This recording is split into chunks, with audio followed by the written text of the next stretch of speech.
مومنین کرام، جناب سیدہ کی عظمت کے لیے ایک جملہ جو ہم پڑھتے ہیں اور دعاؤں میں اکثر، وہ یہ ہے اللہم بحق فاطمہ۔ آپ کے صدقے میں دعائیں قبول ہوتی ہیں، اور ہمارے استاذہ تو یہ ہمیں درس دیا کرتے تھے جب میں محکوم میں تھا کہ جس کی کوئی دعا قبول نہ ہو تو وہ ائمہ طاہرین کو، ان کی مادر گرامی امام اصل کو، امام اصل کی ذات پر صلوات پڑھے گا۔ اللهم صل على محمد وآل محمد۔ تو امام وقت کو ان کی مادر گرامی کا اگر کوئی واسطہ دے تو اس کی دعا رد نہیں ہوگی۔ تو مومنین کرام، جناب سیدہ کا واسطہ دے کے جب اللہ تعالیٰ کی بارگاہ میں انسان دعا کرتا ہے تو دعا کا وزن کچھ اور ہو جاتا ہے۔ تو یہ جملے ہم دعا میں پڑھتے ہیں، اللہم بحق فاطمہ، اے میرے معبود تجھے واسطہ ہے حق فاطمہ کا، وہ ابیہا اور فاطمہ کے باپ کا، وہ بالہا اور ان کے شوہر کا، وہ بنیہا اور ان کے بیٹوں کا، یعنی جناب سیدہ کا واسطہ، ان کے بابا کا واسطہ، ان کے شوہر کا واسطہ اور ان کے بیٹوں کا واسطہ۔ اور اس کے بعد بات رک نہیں جاتی، بلکہ ایک اور جملہ جو ہے وہ یہ دعا کا ہے، وہ سر المستودع فیہا، اور بارے رہا وہ راز جو اس بی بی کے اندر پایا جاتا ہے، فیہا یعنی اس کے اندر، اس ہستی میں جو راز ہے تجھے اس راز کا واسطہ۔ تو جناب سیدہ سر المستودع فیہا ہے، راز کائنات ہے۔ جناب سیدہ کو راز کائنات کہا جاتا ہے۔ یہ کائنات کا جو راز یا نظم ہستی کا جو راز ہے جناب سیدہ کی ذات ہے۔ یہ کچھ بچے بھی محفل میں ہیں، آپ کی اجازت سے میں ان کو بھی واضح کرنا چاہتا ہوں۔ جیسے ایک گھر ہے، ہم تو اس کو در و دیوار سے یا اس کے اولاد سے باہر سے دیکھتے ہیں، لیکن اس کے اندر تمام خوبیوں کا راز اور تمام برائیوں کا راز ایک خاتون کے اندر۔ اگر آپ دیکھیں کہ اس گھر کے بچے ماشاءاللہ نیک ہیں اور کسی منزل تک پہنچے ہیں، تو وہ راز وہ بچے نہیں ہیں، کوئی راز کوئی اور ہے، اگرچہ وہ راز چھپا ہوا۔ اور اگر آپ دیکھیں کہ بچے جو ہے وہ کسی جگہ نہیں پہنچے تو اس کی وجہ بھی کچھ اور ہے۔ اس کو حکیم امت فرماتے ہیں کہ وجود زن سے ہے تصویر کائنات میں رنگ، وجود زن سے ہے تصویر کائنات میں رنگ، اسی کے ساتھ سے ہے سوز و ساز درون۔ وہ فرماتے ہیں کہ یہ کائنات کا جو رنگ ہے، راز ہے، رنگین ہے، یہ سجی ہوئی ہے، اس میں خوشیاں کس وجہ سے ہے؟ فرمایا خاتون کی وجہ سے۔ وجود زن سے ہے تصویر کائنات میں رنگ۔ تو احادیث میں ہمیں پتہ چلتا ہے کہ پوری کائنات کا جو راز ہے جناب سیدہ کی ذات ہے۔ تو جس طرح سے ایک خاندان کا راز جو ہے اس گھر کی خاتون کے اندر چھپا ہوا ہے، اور اگر خاتون جو ہے ٹھیک نہیں ہوگی تو کبھی بھی وہ گھرانہ ٹھیک نہیں ہوگا، اور اگر خاتون ایک اعلیٰ منزلت پہ فائز ہوگی تو وہ گھرانہ بھی اعلیٰ منزلت پہ فائز ہوگا۔ تو کسی نے اس بات کو کیا خوب کہا کہ فطرت آگے جگاتی ہے لہو کے جوہر۔ فطرت یعنی خاتون، جو باپ کے اندر کے لہو میں جوہر پائے جاتے ہیں وہ باپ نہیں جگا سکتا۔ جو بیج کے اندر گوہر پایا جاتا ہے وہ بیج خود نہیں جگاتا، اس کو زمین ملتی ہے تو وہ درخت بنتا ہے۔ وہ بیج چھپ جاتا ہے لیکن لوگوں کو درخت نظر آتا ہے، راز اس بیج کے اندر ہوتا ہے۔ اسی طرح سے ہمیں جو ہستیاں نظر آ رہی ہیں وہ اور ہیں، راز جناب سیدہ کے اندر ہے۔ سر المستودع فیہا، وہ راز جو اس بی بی کے اندر ہے۔ اور ہمارے بچے آج کل ایک نظم پڑھتے ہیں، وہ یہ کہ میرے علی کا قرآن سے مزاج ملتا ہے۔ بیٹا باتیں نہیں کرو، تھوڑا پیچھے ہٹ کے بیٹھو۔ درود پڑھیے محمد والے.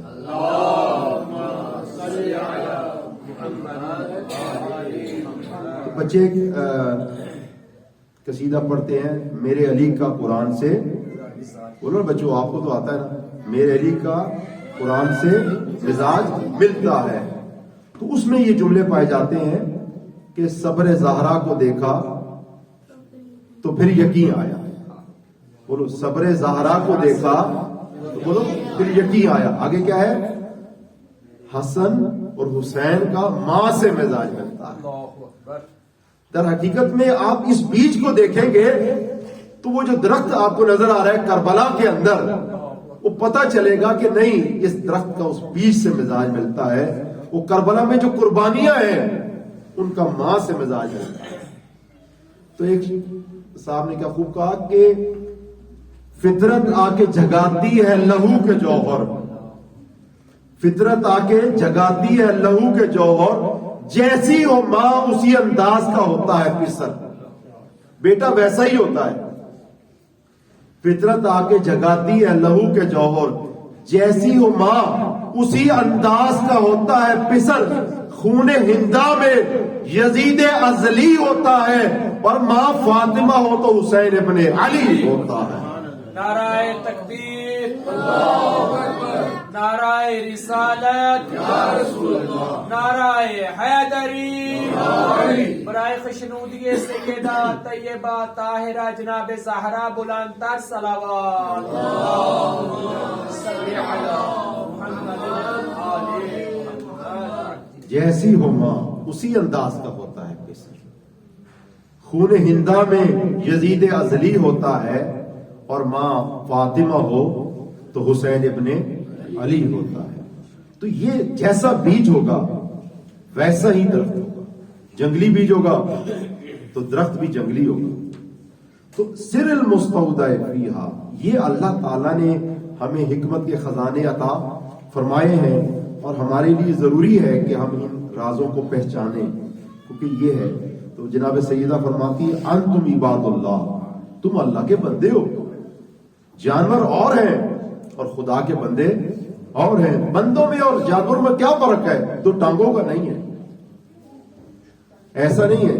قرآن پاک جس پہ ہم سب کو یقین ہے وہ انہی دو ٹانگوں والے کو کبھی کہتا ہے اولئک کالانعام، یہ جانور ہے، اور کبھی یہ فرما دیتا ہے بل ہم اضل، یہ اس سے بدتر ہے، اور کبھی یہ کہہ دیتا ہے فَهِيَ كَالْحِجَارَةِ، یہ پتھر ہے، اور کبھی یہ فرما دیتا ہے او اشد قسوہ، یہ پتھر سے بھی بدتر ہے. کیونکہ پتھر جو ہے وہ خود قرآن پاک جواب دیتا ہے وَإِنَّ مِنَ الْحِجَارَةِ لَمَا يَتَفَجَّرُ مِنْهُ الْأَنْهَارُ.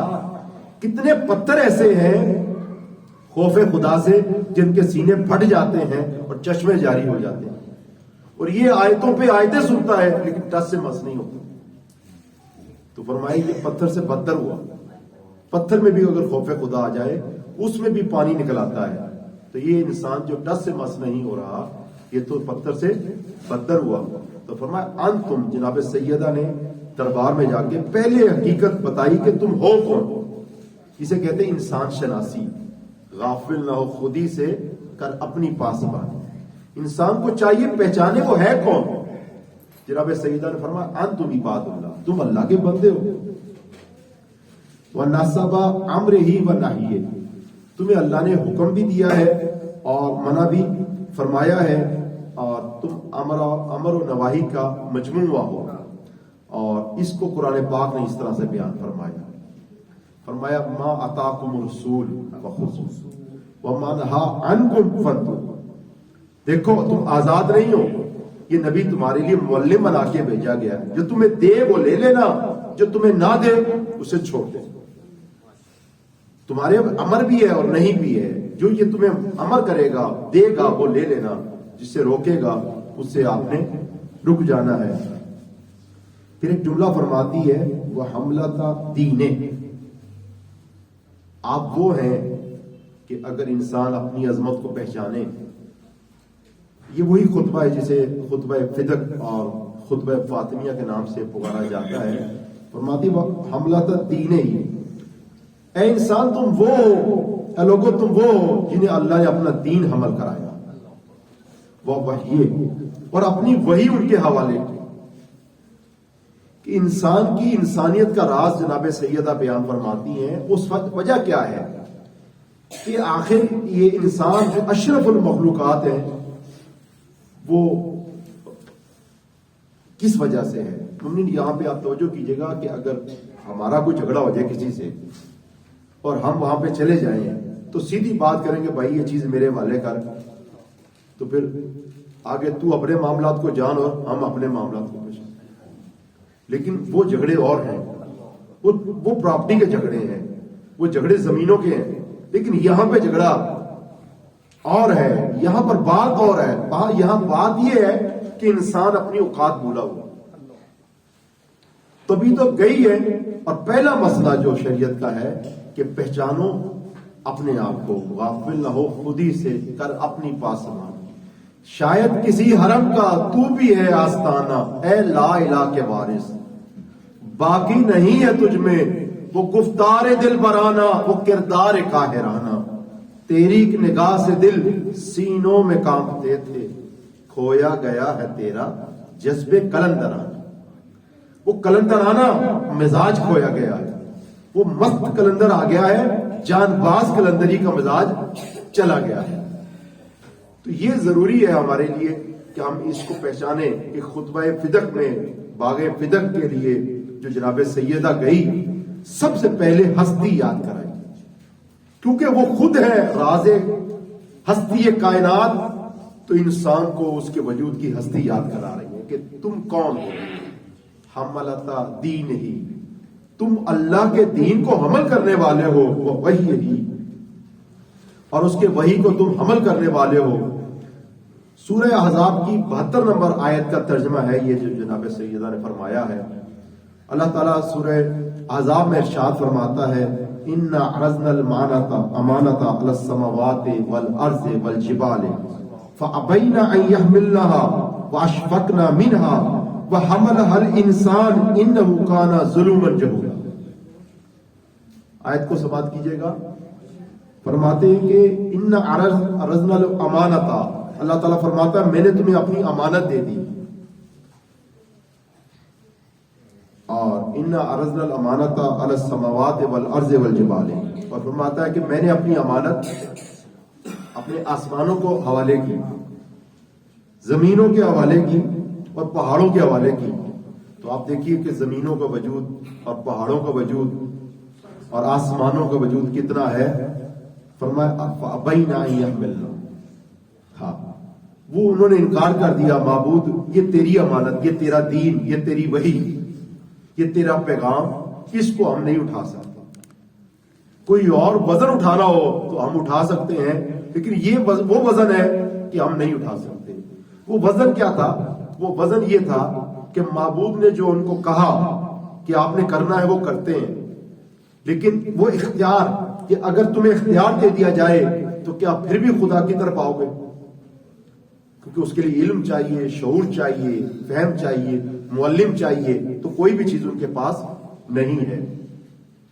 انہوں نے کہا معبود ہمارے اندر یہ طاقت ہی نہیں ہے، اور ایسے موقع پہ واشفقنا منہا، انہوں نے اس بات سے کہا معبود یہ سختی ہے ہمارے لیے، ہم اس کو نہیں اٹھا سکتے۔ لیکن انسان کی بارگاہ میں اللہ نے اپنی امانت کو پیش کیا، کیا میرے دین کو تم اٹھا لو گے؟ میرے وحی کو تم لے سکتے ہو؟ تو قرآن پاک فرماتا ہے وَحَمَلَهَا الْإِنسَانُ، انسان نے کہا معبود میں یہ امانت خود اٹھا لوں، تیرے وحی کو میں قبول کروں گا، تیرے دین کو میں قبول کروں گا، میں خود سے تیری بارگاہ میں خود سے آؤں گا۔ کلو من فی السماوات والارض، جو کچھ کائنات کے اندر ہے، قرآن پاک میں اللہ تعالیٰ فرماتا ہے وَلِلَّهِ يَسْجُدُ، اللہ کی بارگاہ میں سجدہ کرتا ہے، لیکن وہ سجدہ اختیاری نہیں ہے۔ الشمس تجری لمستقر لها، سورج اپنی حد میں رہ رہا ہے لیکن اختیاری نہیں ہے، چاند اپنی حد میں ہے لیکن اختیاری نہیں ہے، لیکن انسان کو اختیار عطا فرمایا۔ وَحَمَلَهَا الْإِنسَانُ، انسان نے اللہ سے وعدہ کیا معبود مجھے اختیار ہے اور میرے پاس معلم بھی ہے، اب میں خود چل کے تیری بارگاہ تک جاؤں گا، کسی اور کو کسی اور ذریعے سے معبود چاہے تو وہ زمین میں جتنے بندے ہیں، اسے پنجابی میں کہتے ہیں بندے تو پتر بن جائے، اللہ تعالیٰ چاہے ایک ملک الموت کو بھیج دے اور وہ آ کے ایک ہی سوال کرے کہ بھائی جی مسجد جانا ہے یا میرے ساتھ چلنا ہے، تو جتنے بھی بندے ہیں وہ سب بندے دے پتر بن جائے، لیکن ایک ہی بات سے، لیکن معبود نے یہ نہیں چاہا، خدا نے یہ نہیں چاہا۔ وہ رات کو ہم سوئیں اور رات کو خواب میں ڈرا دے، جہنم دکھا دے، صبح اٹھ کے ادھر مسجد جو آج یعنی 3 نمازی ہوتے ہیں وہ 300 نمازی کی آپ مسجد ہمیں پڑھانی پڑ جائے، وہ فجر کی نماز عید کی نماز سے زیادہ چلی جائے، تو یہ کیا ہے؟ اختیار اللہ تعالیٰ نے عطا فرمایا۔ فرمایا کہ وہ حمل حال انسان نے یہ اختیار خود اٹھایا، اور ایک جملہ فرمایا انہو کانا ظلوما جہولا، اور جو اس امانت کو اٹھانے کے بعد پھر بھول جائے وہ ظالم بھی ہے اور جاہل بھی، وہ بھلکڑ ہے۔ اس لیے انسان کا جو نام ہے وہ نسیان سے، بھولنے والا، کہ یار تجھے امانت دی، تجھے اختیار دیا، تیرے پاس معلم آئے اور معلم بھی 1,24,000 آئے، اور صبح و شام تو نے اپنے آنکھوں سے کائنات کو دیکھا۔ یہ جو ہماری ایج کے اب آپ موجود ہیں اس وقت، وہ جانتے ہیں کہ ہم نے اپنے ہاتھوں سے کتنے ہی جنازے اٹھائے اور کتنے ہی لاشیں اپنی آنکھوں سے دیکھی ہیں اور کتنے ہی مردوں کو ہم نے دفنایا ہے، لیکن وہ لکڑ ایسے ہیں کہ کوئی ہمارے میں تبدیلی نہیں آتی ہے۔ تو یہی ہے، تو اگر ہم اس کو بھول جائیں جو کائنات کا راز ہے، تو فرمایا کہ پھر ظالم بھی ہو اور پھر جاہل بھی ہو۔ انسان وہی ہے، انتم عباد اللہ، جناب سیدہ فرماتی تم اللہ کے بندے ہو، وَأَمَرَ نَهْيِهِ، اللہ نے تمہیں حکم دیا ہے اور نہیں بھی کی ہے، وَحَمَلَةَ دِينِهِ، اللہ نے اپنا دین تمہارے حوالے کیا ہے، وَوَحْيِهِ، اور اپنی وحی تمہارے حوالے کی ہے، یعنی تم آزاد نہیں ہو۔ یعنی جناب سیدہ یہ بیان فرماتی ہیں کہ دیکھو تمہیں اللہ کی مشیت کے تابع رہنا ہے، خدا جو چاہے وہ تمہیں کرنا ہے، جس کا حق اللہ نے دیا ہے اس کو دینا ہے، جس بیٹی کا حق باپ سے ملے گا اس بیٹی کے حق پہ آپ نے قبضہ نہیں کرنا، کیونکہ جو اللہ کی مشیت کو نہیں مانتا، قرآن پاک کے نزدیک وہ کیا ہے؟ یتمتعون ویاکلون، وہ جو آزاد رہتا ہے، یعنی جو کہتے ہیں نا میرا جسم میری مرضی تو میری زندگی بولو میری مرضی، تو ایسے بہت سے لوگ ہیں جو یہ کہہ رہے ہیں میری زندگی ہے بھائی، میں نے اپنی مرضی سے جینا ہے، آپ نے آپ کی مرضی سے جینا ہے۔ نہ بھائیو، وہ جانور والی سوچ ہماری نہیں ہے کہ میرا کھیت ہے اور میری مرضی ہے جیسے مرضی میں چلوں، نہ ہم اللہ کا دین ہی بھائی، دین اللہ کا آیا ہے، اس کے مطابق ہمیں فالو کرنا ہے۔ اللہ کی وحی آئی ہے، ہم سب اس کے مطیع ہیں، اپنی مرضی بولو نہیں ہے۔ ہاں جن کی اپنی مرضی ہے، اللہ تعالیٰ نے فرماتا ہے یتمتعون، ان کا لائف سٹائل ہی ہے، مزے لیتے ہیں، عیاشی کرتے ہیں، یتمتعون ویاکلون، اور کھاتے ہیں، کیسے کھاتے ہیں؟ کما تاکل الانعام، جیسے جانور کھاتا ہے۔ وہ فرمایا پھر اینڈ کیا ہے؟ وہ نارو مسول لہم، ٹھکانہ پھر جہنم۔ جانور کی طرح کوئی جیے گا تو ٹھکانہ پھر جہنم ہے، اور انسان کی طرح کچھ جیے گا وہ بے شک انسانوں کے ساتھ ہی معشور ہوگا۔ کچھ یہ جو ہمیں نظر آتے ہیں نا 2 ٹانگوں والے، یہ اللہ تعالیٰ نے سب کو انسان نہیں شمار کیا، پروردگار دو عالم نے انہی کو شمار کیا ہے۔ وہ ہم اللہ دین ہی وہ وہی، یہ جنہوں نے اللہ کے دین کو اٹھایا اور وہی کو اٹھایا۔ ان عرضنا الامانۃ، امانت اللہ نے دی ہے اور اس امانت کو انہوں نے قبول کیا ہے۔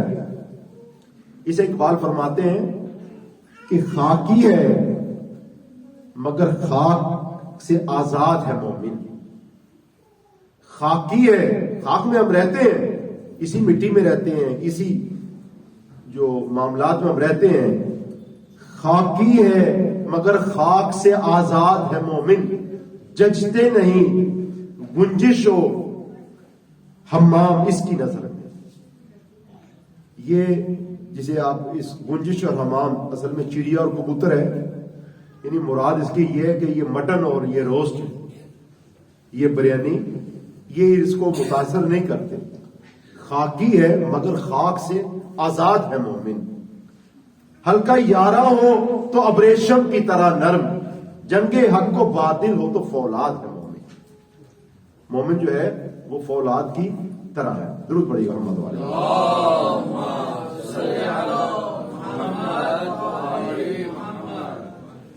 اور ایک جملہ فرمایا فَجَعَلَ اللَّهُ إِيمَانًا تَطْهِيرًا لَكُمْ. اللہ نے ایمان کو بنایا ہے تطہیرًا لکم، تمہارے لیے پاکیزگی کا سبب. جیسے پانی کو اللہ نے طہارت کے لیے بنایا ہے، اسی طرح سے پروردگار دو عالم نے ایمان کو بنایا ہے تاکہ شرک کی نجاست سے انسان دور رہے. پانی کو بنایا تاکہ دوسری نجاستوں سے، جسمانی نجاستوں سے، مادی نجاستوں سے انسان دور بچنا چاہے گا تو پانی کا استعمال ہوگا. لیکن شرک کی نجاست وہ پانی سے نہیں دھل سکتی. اس کی نجاست کو دور کرنے کے لیے جناب سیدہ فرماتی ہیں اس خطبے میں فَجَعَلَ اللَّهُ إِيمَانًا تَطْهِيرًا لَكُمْ. اللہ نے ایمان کو تمہارے لیے طہارت کا سبب بنایا ہے. اور مومنین کرام، یہ جو شرک ہے یہ انسان مومنین کے پاس وہ نہ چاہتے ہوئے بھی بعض بات آ جاتا ہے. اور سورہ یوسف میں پروردگار دو عالم فرماتا ہے وَمَا يُؤْمِنُ أَكْثَرُهُم بِاللَّهِ إِلَّا وَهُم مُشْرِكُونَ. وَمَا يُؤْمِنُ أَكْثَرُهُم بِاللَّهِ. مومنین میں سے اکثر ایسے ہیں، یہ آیت پہ زیادہ توجہ کرنی چاہیے مومنین کو. اللہ تعالیٰ فرماتا ہے مومنین میں سے اکثر ایسے ہیں جن کے ایمان کے اندر شرک شامل ہے. وہ بندے وَمَا يُؤْمِنُ أَكْثَرُهُم بِاللَّهِ، وہ بندے جو اپنے آپ کو مومن کہتے ہیں وہ اکثر ہے، ان میں تعداد ایسی ہے کہ جن کے ایمان کے اندر شرک پائے گا. تو مومنین کرام، یہ اس پہ ہمیں توجہ دینی چاہیے کہ یہ مجلس عزائیں اور اہل بیت اللہ نے ہمیں اس لیے عطا کی ہے. جناب سیدہ فرماتی ہیں کہ ہم شرک کی نجاست سے بولیے گا بچ سکے. لیکن افسوس یہ ہے کہ جنہیں ڈوبنا ہوتا ہے ڈوب جاتے ہیں سفینوں میں. آج انہی مجلسوں کے اندر وہ آپ دیکھیے کہ وہ باتیں ہو رہی ہیں کہ اللہ کو نعوذ باللہ نیچے کیا جا رہا ہے اور آل محمد کو اوپر کیا جا رہا ہے کہ جی جو جسے کہتے ہیں نقل کفر نباشت، کہ اگر آپ کی خدمت میں عرض بھی کروں تو وہ مناسب نہیں ہے. کہ ایسی گھٹیا باتیں ہو رہی ہیں کہ جیسے جن میں سے ایک آپ کی خدمت میں عرض کرتا ہوں کہ اللہ جو ہے ان کے ناموں میں سے ایک نام مومن ہے. اللہ کے ناموں میں سے ایک نام مومن ہے اور مولا علی جو ہے وہ امیر المومنین ہے. تو نعوذ باللہ کرشن نگر مجلس، کرشن نگر کی مسجد جو ہے وہاں پر گیا تھا مجلس سننے کے لیے. بہت چھوٹا تھا، آج سے 25-30 سال پہلے کی بات ہے. تو یہ وہاں کا جملہ جو ممبر سے بیان ہو رہا تھا مسجد کے اندر، وہ 30 سال پرانی بات میں نے آپ کو بتائی ہے. تو ابھی جو 30 سال آج کی جو لیٹسٹ مجالس میں آپ جائیں تو اس کا تو آپ الحفیظ اللہ مان ہے، اس کی باتیں کچھ اور ہیں. یہ وہ بات ہے جو 30 سال پہلے کی بات ہے. آج تو بات اس سے بھی اوپر چلی گئی ہے. تو مومن کرام فرماتے ہیں وَمَا يُؤْمِنُ أَكْثَرُهُم بِاللَّهِ إِلَّا وَهُم مُشْرِكُونَ. مومنین کی جو اکثریت ہے ان کے ایمان کے اندر اللہ تعالیٰ فرماتا ہے شرک شامل ہے. تو ہم مومن اپنے ہونے کا دعویٰ کرتے ہیں، ہمیں اپنے ایمان کو ری چیک کرنا چاہیے کہ ہمارا ایمان کس طرح کا ہے، ہم کس طرح سے جو ہے وہ اللہ کو لیتے ہیں اور کس طرح سے بقیہ ہستیوں کو لیتے ہیں. ہاں، اللہ تعالیٰ کے یہ بندے ہیں، ٹھیک ہے، ہمارے یہ امام ہیں، تو ہمیں اس طریقے سے لینا چاہیے کہ توحید اپنی جگہ پہ رہے اور عبودیت اشہد ان محمد عبدہ، سب سے پہلے بندگی کی بات ہے، عبد ہے خدا، اور اس کے بعد ہے. اور مومنین کرام مولا علی فرماتے ہیں، درود پڑھی گا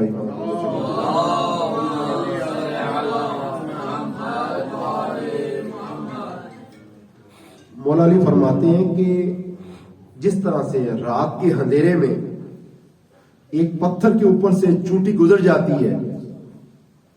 آپ دیکھیے رات کے اندھیرے میں چونٹی اگر گزرے، وہ دن میں گزر جائے نہیں پتہ چلتا، تو رات کے اندھیرے میں اگر ایک کالے ماربل سے، کالی ٹائلز کے اوپر سے چونٹی گزر جائے تو کیا پتہ لگے گا. فرمایا کہ شرک بالکل اسی طرح سے مومن کے پاس سے گزر جاتا ہے. اس کے اندر چلا جاتا ہے. تو اتنا زیادہ ہمیں حساس ہونا چاہیے کہ ایسا نہ ہو کہ ہم جو ہے وہ عشق اہل بیت میں وہ جو نجات کا وسیلہ ہے، وہ کشتی جو نجات کے لیے بنائی گئی ہے، کچھ اسی میں ڈوب جائیں. یہ مناسب نہیں ہے. اللہ تعالیٰ نے بہت سے لوگوں کو یہ شمار فرمایا ہے کہ یہ لوگ کہتے ہیں اپنے آپ کو مومن، لیکن ہم مومن نہیں ہیں. سورہ گجرات میں فرمایا قالت الاعراب آمنا، عرب کے بدو یہ کہتے رہتے ہیں ہم مومن ہیں. قل لم تؤمنوا، فرمایا تم مومن نہیں ہو. ولکن قولوا اسلمنا، تم کہو کہ ہم مسلمان ہیں. کیوں؟ لما يدخل الایمان فی قلوبکم، اس لیے کہ ایمان ابھی دل میں داخل نہیں ہوا. تو مومنین کرام، اسی طرح سے سورہ بقرہ کی آیت نمبر 8 میں اللہ تعالیٰ ارشاد فرماتا ہے وما من الناس من یقول آمنا باللہ، لوگوں میں سے کچھ ایسے ہیں جو کہتے ہیں ہم ایمان لے کے آتے ہیں باللہ، اللہ پر، وبالیوم الآخر، اور آخرت پر ایمان رکھتے ہیں. اللہ پر بھی ایمان ہے اور آخرت پر ایمان ہے، یعنی پہلے اصول دین اور آخری اصول سب کے سب صحیح ہے ہمارے. اللہ تعالیٰ فرماتا ہے وما ہم بمؤمنین، یہ مومن نہیں. تو ہمارے لیے ضروری ہے کہ ہم جو ہے نا اس بات کی طرف توجہ کریں. تو جناب سیدہ فرماتی ہے فجعل اللہ ایمان تطہیرا لکم، اللہ نے ایمان کو اس لیے بنایا کہ وہ تمہارے دلوں کی طہارت کا سبب بنے. اور اس کے بعد فرماتی ہے اتقوا اللہ، اے لوگو تم اللہ کا تقوی اختیار کرو، حق کا تقاتے، اور جو تقوی اختیار کرنے کا حق ہے. اب دیکھیں یہ آیت تو جمعے میں پڑھی جاتی ہے کہ سب سے پہلے جمعہ شروع ہوتا ہے تو کہا اللہ کا تقوی اختیار کرو، میں تمہیں تقوی الہی کی وصیت کرتا ہوں. تو آپ دیکھیے وہ جہاں پر آپ اپنے باغ کے لیے جا رہی ہیں تو بات کچھ اور کر رہے ہیں. بات یہ نہیں کریں گے یہ پلاٹ ہمارا پہلے والے کو ہمارے بعد میں تم جو جانو ہمیں اپنا کام کرنا نہیں. فرمایا اتقوا اللہ، اللہ کا تقوی اختیار کرو. ولا تموتن، اور اللہ تعالیٰ فرماتا ہے قرآن پاک کی آیت کو نقل فرماتی ہے ولا تموتن الا وانتم مسلمون، دیکھو تمہیں موت نہیں آئے حالت اسلام. مومنین کرام، یہ جو ایام آخر ہے نا، موت کے ایام، یہ سب کو آنے ہیں. اور ایک دن سب وہ وقت آئے گا سب کے اوپر، بھلے دیر سے یا جلدی سب پہ آئے گا کہ وہ جو مومن کی کامیابی ہے نا وہ سب سے آخر ہے. آج ہم اگر اہل بیت کا ذکر کر رہے ہیں یا کار خیر کر رہے ہیں یا کچھ جو ہے خدا کی بندگی کر رہے ہیں، بے شک ضروری ہے، میں یہ نہیں کہتا، لیکن جو فائنل کامیابی ہے وہ آخری ہے. جیسے ہمارے استاد محسن کراتی وہ ایک بڑی اچھی مثال دیتے، وہ فرماتے ہیں ڈرائیور جتنی بھی اچھی گاڑی چلائے لیکن اس کی کامیابی کیا ہے؟ منزل پہ جو پہنچ، وہ کامیابی وہ ہے. یہ نہیں کہ یہ گاڑی صحیح چل رہی ہے بس صحیح کامیاب ہے. تو یہ جو ابھی ہمارے معاملہ اگر صحیح بھی چل رہے ہیں نا، آخری پہ ہے. اگر درمیان میں اس نے ایکسیڈنٹ کر دیا تو بھائیو وہ سارے جو چلایا سفر طے کیا ستیاناش ہو گیا. اسی طرح سے یہ ہماری جو کامیابی وہ ہے آخر میں. اور جناب سیدہ فرماتی ہیں کہ یہ نہیں کہ رسول پاک کے تم ساتھ تھے تو بلے بلے تھی، ہمارے معاملہ ٹھیک چل رہے تھے. فرمایا نہیں ولا تموتن الا وانتم مسلمون، انسان کا انجام صحیح ہونا چاہیے. یہ انجام اگر صحیح ہے تو وہ ٹھیک ہے، اور اگر انجام صحیح نہیں ہے تو بھائی وہ کوئی بھی ہو کہیں بھی ہو وہ بات بنتی نہیں. گاڑی کتنی بھی نہیں ہو وہ کتنی بھی قیمتی کیوں نہ ہو، جو منزل پہ پہنچا نہ پائے اس کی ویلیو بولو کیا ہے. اور اس کے بعد فرماتی ہیں اطیعوا اللہ امرکم ونہیکم، دیکھو اللہ کے امر کی اطاعت کرو اور اس کے نہیں کی اطاعت کرو. اور اس کے بعد فرماتی ہیں انما یخشی اللہ من عبادہ العلماء، یہ میں نے کہہ تو دیا ہے لیکن اللہ سے ڈرے گا کون؟ یخشی اللہ، خوف خدا جناب سیدہ فرماتی ہیں کس دل میں آئے گا؟ انما یخشی اللہ من عبادہ العلماء، اگر کسی کے دل میں علم آئے گا تو خوف خدا وہیں پہ آئے گا. بغیر علم کے بھائی جہالت کے وہ بندہ جو مرضی کر لے، خوف خدا نہیں آ سکتا. جتنا شعور جس میں آئے گا، جتنی معرفت جس میں آئے گی، جتنا علم جس میں آئے گا، جناب سیدہ فرماتی ہے بقیہ پھر بین بجا رہا ہے. جس کے پاس علم نہیں ہے نا، اس جاہل کے سامنے آپ جتنی بھی قرآن کی آیتیں پڑھ دو وہ ایسا ہی ہے جیسے بھینس کے آگے بین بجاؤ، وہ کوئی فائدہ نہیں۔ تو شعور ضروری ہے، علم ضروری ہے، اور اس کے بعد اپنے درد کو بیان فرمانا، اپنا درد بیان فرماتی ہیں۔ وہ درد کیا ہے؟ فرماتی ہیں اے لوگو افمن یہدی الی الحق، قرآن پاک کی آیتوں کا سہارا جناب سیدہ نے لیا، اور یہ آیت بھی خود جناب سیدہ نے پڑھی ہے اسی دربار میں، اور اس کا سہارا لے کے اپنے مطلب کو بیان فرمایا قرآنی آیات کے سائے میں۔ فرمایا افمن یہدی الی الحق، حق کو یتبع۔ دیکھو مجھے ایک سوال کا جواب دو، تمہارے پاس دو طرح کے انسان ہیں، قرآن پاک کہتا ہے کہ دو طرح کے انسان ہیں، ایک وہ ہے جو ہدایت یافتہ ہے، اور ایک وہ ہے جو محتاج ہدایت ہے۔ ایک وہ ہے جس کے پاس علم ہے، ایک وہ ہے بولے گا جو جاہل ہے۔ تو جناب سیدہ پوچھتی ہیں افمن یہدی الی الحق، حق و یتبع، جو حق کے اوپر ہے آیا اس کو فالو کرنا چاہیے، ام من لا یہدی الا یہدی، یا جو محتاج ہدایت ہے، جس بیچارے کو پتہ ہی نہیں ہے، جسے پنجابی میں کہتے گواچی گاں طرح پھرتا پھر، وہ گم شدہ گائے کی طرح جو پھر رہا ہے، اس کے پیچھے چلنا ہے، جو لال بتی کے پیچھے لگا ہوا ہے۔ ٹرک کی بتی کے پیچھے بعض وقت لگ جاتے ہیں۔ ہمارے ایک عزیز ہیں، وہ اسلام آباد چلے گئے، اور واپسی میں جو ہے آپ کو پتا دھند کا جو مسئلہ چل رہا ہے وہ ہو گیا، انہیں کچھ نظر نہیں آیا، تو وہ خود اپنی کہانی اپنی زبانی بتاتے ہیں کہ رہے ہم نے کہا کیا کریں، تو ایک لال لائٹ نظر آئی نا، تو وہ کہہ رہا کہ ہم نے کہا یہ منزل تک جا رہی ہے، آگے آگے چل رہی ہے، تو ہم بھی اس کے پیچھے پیچھے جائیں گے، ہم بھی لاہور پہنچ جائیں گے۔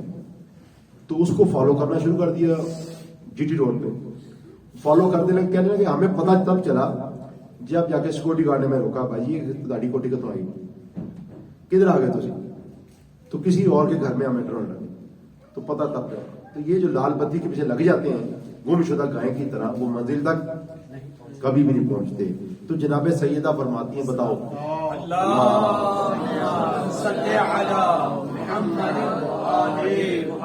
افمن یہدی الی الحق حق ان یتبع ام من لا یہدی الا ان یہدی۔ فرمایا ما لکم کیف تحکمون، بتاؤ تو صحیح تمہارا فیصلہ کیسا ہوا ہے؟ تم نے بھی تو فیصلہ کیا نا، یہ تو میں نے پوچھا ہے، لیکن تم اپنی زندگیوں میں تو بھی دیکھو کہ فیصلہ کیا کیا ہے۔ ایک جاہل تھا جسے کچھ بھی پتا نہیں ہے، اور ایک عالم ہے، کس کے پیچھے ہو؟ وہ یہ سوال جناب سیدہ نے صرف ان سے نہیں کیا، قرآن پاک نے ان زمانے کے لوگوں کے لیے نہیں کیا، آج ہمارے لیے بھی ہے کہ دیکھو دو طرح کے انسان تمہارے پاس ہیں، ایک فقیہ ہے، ایک نائب امام ہے، اور ایک وہ جسے ککھ پتا نہیں ہے۔ تو کس کے پیچھے چل رہے ہو؟ دمال کس کی لگ رہی ہے؟ فیس بک تمہارے کس سے بھرے ہوئے ہیں؟ اور میسج واٹس ایپ پہ کس کے چل رہے ہیں؟ وہ گیت کس کے چل رہے ہیں؟ باتیں کس کی ہو رہی ہیں؟ حالات زندگی کا کس کا پتہ ہے؟ وہ جاہل ہے، اس کا پتہ ہے۔ مومنین کرام ان جاہلوں کے پیچھے ہم لگے ہیں، بات یہاں پہ ختم ہو جاتی ہے، جس کی وجہ سے جو ہے وہ آج ہماری یہ صورتحال ہے کہ ہم مشکل کشا کے ماننے والے ہیں، لیکن معاملات یہاں پر ہیں کہ جو ہے وہ آپ دیکھیے کہ سب سے زیادہ مشکلات کا ہم شکار ہیں، اور اس وقت ملک عزیز کی جو صورتحال ہے وہ اسی وجہ سے ہی ہے کہ لال بتی کے پیچھے لگے ہیں۔ کوئی وہ نہیں ہے کہ جیسے قرآن نے فرمایا کسی ہدایت یافتہ کے پیچھے چلے۔ تو ہمارے لیے ضروری ہے کہ ہم اپنے آپ کو پہچانیں۔ یہ سیاست کی گلی جو ہے وہ استاد محترم قبلہ سید جوان نقوی صاحب فرماتے ہیں کہ بالکل ویسے ہی ہے جیسے لاہور میں کچھ گندی گلیاں ہیں ان کی طرف، جہاں مومن دور سے بھی جانا پسند نہیں فرماتا، لیکن یہ وہ سیاست کی گلی جس نے پاکستان کو اتنا گرا دیا، اور اس میں جو ہے نا وہ نہ بھی کچھ حصہ ملے لیکن وہ اس میں شامل ہونا چاہتا ہے۔ علامہ اقبال نے پنجابی مسلمان کی ایک صفت بیان فرمایا کہ تحقیق کی بازی وہ تو شرکت نہیں کرتا۔ علم والی بات ہو رہی ہو، کوئی درس ہو رہا ہے، ادھر محفل میں بات چلنی ہے، کچھ کرنا ہے، تحقیق کی بازی ہو تو شرکت نہیں کرتا، ہو کھیل مریدی کا تو ہرتا ہے بہت جلد۔ لیکن ایک پیر بن گیا، ایک فقیر بن گیا، یہ بھی جا کے پیر بن جائے گا، فقیر بن جائے گا، اور بعد میں دھوکا ہی ہوگا وہاں پہ کوئی بھی صحیح نہیں ہوگا، لیکن یہ گیم کھیلے گا اور ہارے گا، لیکن کبھی بھی نہیں ہے۔ ہم بھی یہ سیاست میں ہر دفعہ الیکشن میں حصہ لیں گے اور ہر دفعہ جو ہے نا وہ ہم مار کھائیں گے اور کبھی بھی نجات نہیں پائیں گے جب تک قرآن پاک کا ہم اس مسئلے کو حل نہیں کرتے. ضرور پڑے گا محمد والے.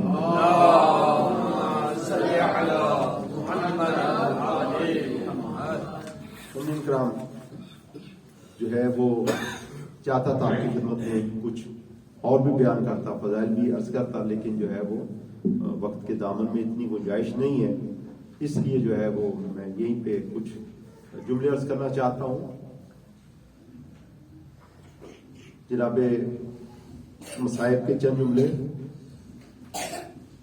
اور ان کو میں اس طرح سے, ایک شاعر نے کیا ہی خوب بیان کیا ہے کہ حق تو یہ ہے کہ حق زہرا بلایا نہ جائے.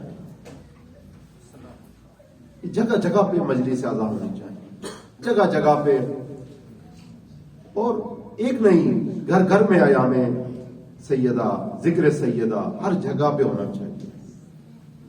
اور بالکل اس میں یہ نہ دیکھیے کہ جی جب ہم اپنے ملک میں دیکھتے ہیں کہ بعض ہمارے گھروں میں جب جناب بچی پیدا ہوتی ہے تو ہم سیدہ کے ناموں میں سے کوئی نام رکھنا پسند کریں تو فوراً کہہ دیتے ہیں جی بھائی کے گھر میں ہے, یہ نام بھائی کے گھر میں بھی ہے. تو محسن کراتی صاحب فرماتے ہیں وہ ٹی وی بھی بھائی کے گھر میں ہے, وہ فریج بھی بھائی کے گھر میں ہے, وہ گاڑی بھی بھائی کے گھر میں ہے, تو وہ لینے سے کبھی انکار نہیں کرتے.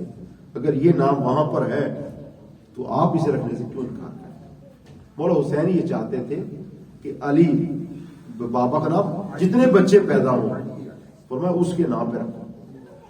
تو حق تو یہ ہے کہ حق زہرا بلایا نہ جائے, ایسا قانون زمانے میں بنایا جائے. حق تو یہ ہے کہ حق زہرا بلایا نہ جائے, ایسا قانون زمانے میں بنایا جائے کہ جس کی تعظیم کو اٹھتے تھے پیغمبر,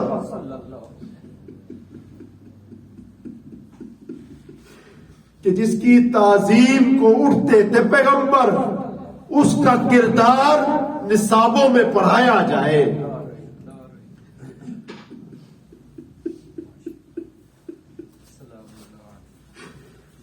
حق تو یہ ہے کہ حق زہرا بلایا نہ جائے, ایسا قانون زمانے میں بنایا جائے, اور جس کی تعظیم کو اٹھتے تھے پیغمبر اس کا کردار نصابوں میں پڑھایا جائے, اس کا کردار زمانے کو بتایا جائے. کیا یہی درس دیا تھا تم کو محمد نے, کیا یہی درس دیا تھا تم کو محمد نے کہ میرے بعد میری بیٹی کو ستایا جائے.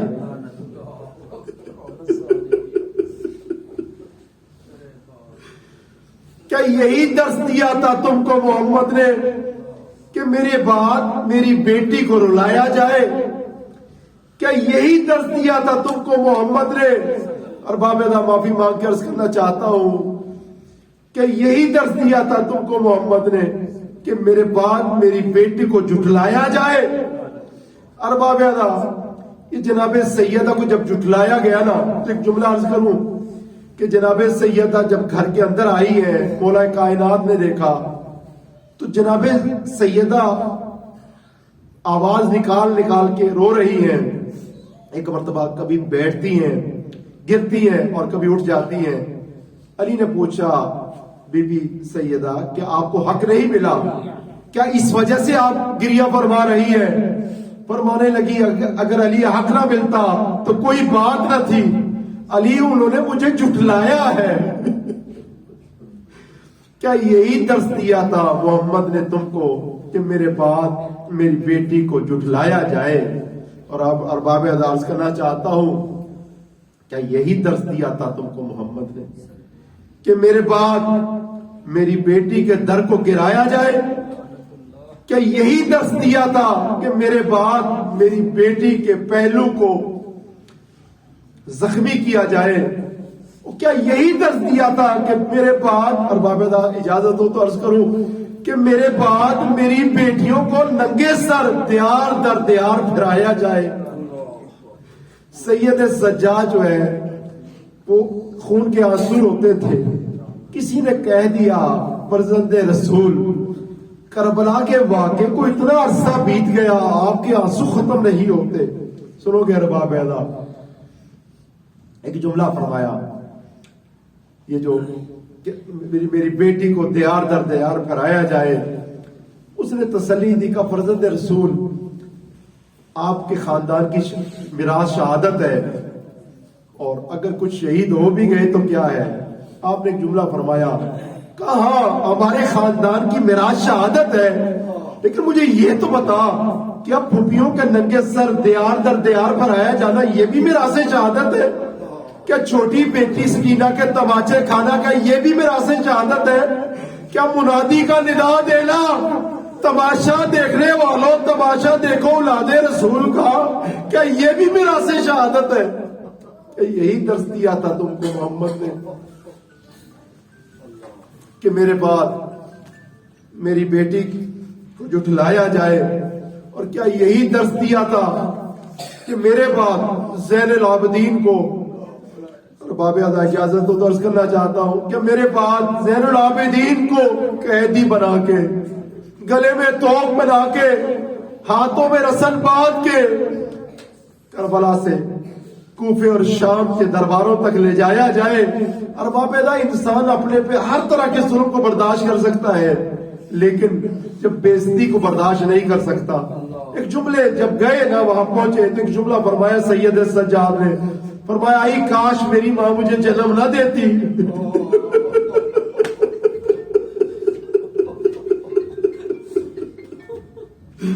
فرمایا آئی کاش میری ماں مجھے جنم نہ دیتی کہ یہ میں منظر اپنی آنکھوں سے دیکھتا کہ مجھے شام کے دربار میں اس طرح سے گھسیٹا جا رہا تھا جیسے کسی حبشی غلام کو گھسیٹا جاتا۔ کیا یہی درس دیا تھا تم کو محمد نے کہ میرے بعد میری بیٹی کے دروازے کو گرایا جائے؟ ارباب اعلیٰ، دو جملے مسائل کے عرض کرنا چاہتا ہوں کہ جب کچھ احباب آئے ہیں سیدہ کے دروازے پہ اور آ کے آواز دی ہے، اور جناب سیدہ نے ایک جملہ پوچھا، فرمایا من انتم، تم بتاؤ کون ہو؟ بتاؤ تم اپنا نسب بتاؤ کون ہو؟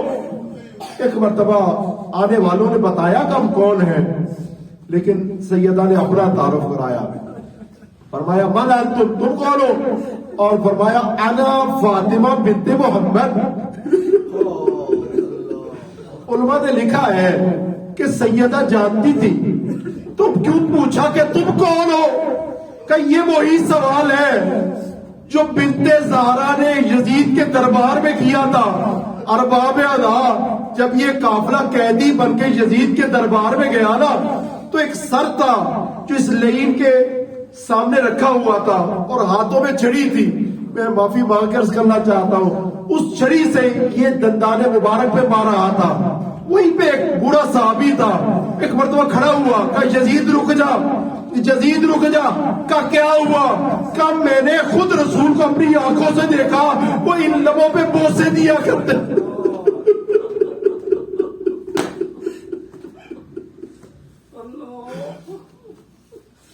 کہ یزید رک جا۔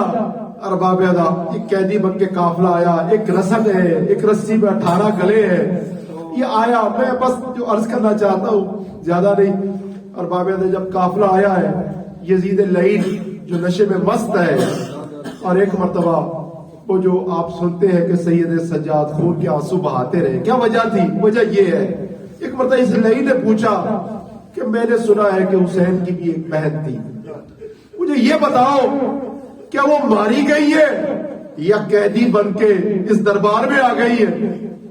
بس ارباب اعلیٰ، ایک لعین اٹھا، کہا یزید ماری نہیں گئی، قیدن بن کے اس دربار میں آ گئی ہے۔ کہاں پہ ہے وہ؟ یہ وہی منظر ہے جو سید سجاد کو رلاتا رہا۔ ارباب اعلیٰ، اس لعین نے کہا یزید میں وہ گڑیا جو سفید بالوں والی ہے، اس کے پیچھے ایک عورت جو اپنا سر چھپائے ہوئے ہے، وہی ہے علی کی بیٹی۔ ارباب اعلیٰ، یہ وہی منظر ہے جو سید سجاد کو رلاتا رہا۔ لیکن جناب زینب وہ جو سر جھکائے ہوئے تھی، ایک مرتبہ سر اٹھا کے کہنے لگی، فرمایا یہ بتاؤ